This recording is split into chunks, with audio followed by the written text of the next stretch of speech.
You don't have a chance against Satan. And you don't, on your own. And you don't have a chance in this world against the demonic order of the world. Not to mention the self. That's why you want to be in your army. And you want to be in the party of Allah. And you want to cultivate your soul so that He protects you and the angels protect you. And the angels do protect you. You have 106 angels who take charge of you. We said before, inward realities dominate outward realities. The physical realm is subordinate to the metaphysical realm. You think you're alone in this world? You are never alone for a moment. Right? You have angels that record everything you do. Right? You have angels, 7 angels that take care of your eyes.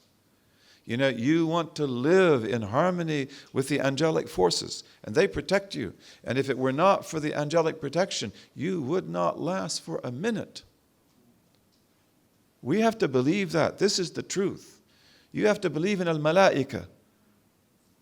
Right? You also believe in Satan, but we don't make that one of the beliefs that we put up front. But that's true. And in our creed, we have to have the understanding so that we see that all of these things that we don't see, but which are part of our life, the angelic world, the demonic world, and so the world of archetypes, they pertain to the realm of the possible.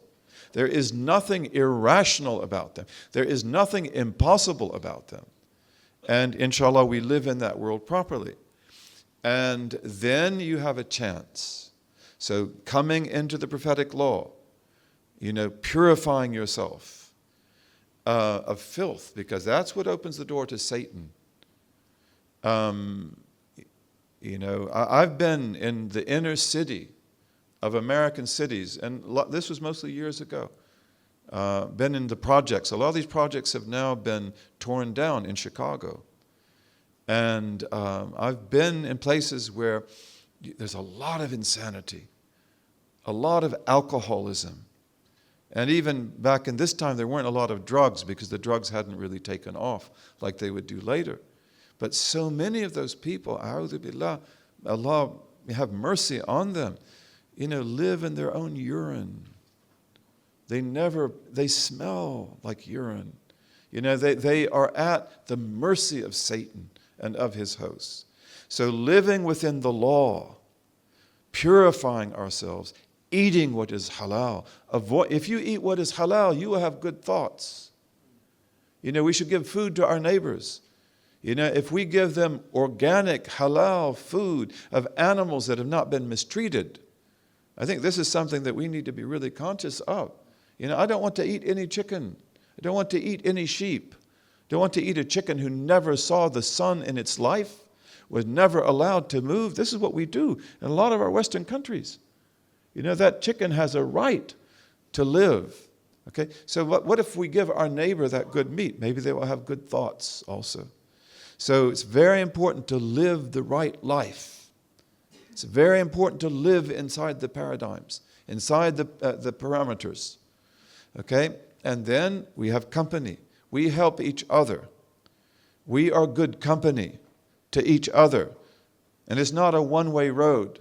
You help just like others help. And they're spiritual guides. And inshallah, in the last lesson, if it's all right, I want to talk about the rules of the spiritual guide. Because there are lots of spiritual guides. This religion is filled with awliya. But you have to be able to distinguish between them and the imposters. It's a very important thing. And therefore, if we want to have real perfection of the self, don't think you can do it by yourself. Because quite frankly, you're not going to be able to do it. The higher you go, the further you can fall. And Satan manifests himself to you, as some of our scholars have said, in 99 modes, according to the 99 names of Allah in creation. And the higher you go, he has a way to come at you even there. And usually we're not able to see it, unless we've been brought out of it. And usually that takes a spiritual guide. And as one of my great spiritual guys said, he said, Awliya Allah tha'alib. He says, the saints of Allah are foxes. They outfox you. They outfox the self, right? And then they take you, they help you. They're very, very important. So spiritual guides are also very important. And another thing is that for you, it's impossible.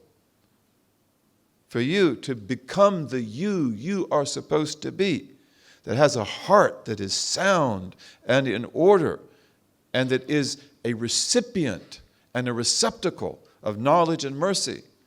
Okay, you've got to have help in that. And you've got to rely on Allah and not on yourself. Ibn Ata'Allah, may Allah be pleased with him, says that if this overcoming the self were just a matter of ourselves, with our limited resources, nobody would ever arrive, ever. Okay, but when Allah wills, He is the one who takes you over and He gives you that gift. That's why the greatest spiritual gifts of all are gifts. Not something you earn, because you can't earn it. Not something you deserve because of your beautiful family or your beautiful relatives, your mothers, your fathers, your grandfathers, your grandmothers, but it's a gift that is given to you freely, and often comes at the time when you think you're least deserving of it, to show that it's a gift. And again, one of the main things of the spiritual path, do not rely upon yourself, because you can't do it. Don't put your reliance on yourself for better or for worse. Live seriously, live sincerely. So the brother or sister who wrote this, that's a really good question. All these questions are really good. And yet, as Rumi himself says, may Allah be pleased, we don't live in a kingdom of despair.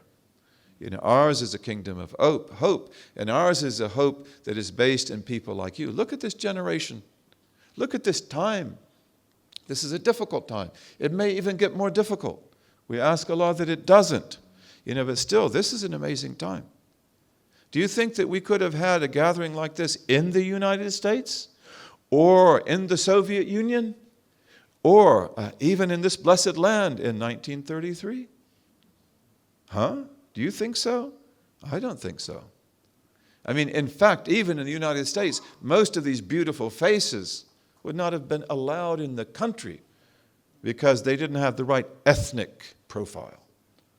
Right? The world has changed. And inshallah, we have got to work hard in this time, bi'ithnillahi ta'ala. And we have to perfect ourselves, and we help each other in that, bi'ithnillahi ta'ala. And we try to be angelic and not satanic. As the Prophet said, sallallahu alaihi wasallam, ad-deenun nasiha. This religion is sincere counsel. And that means that when we speak to each other, we seek the things that are in the benefit of each other.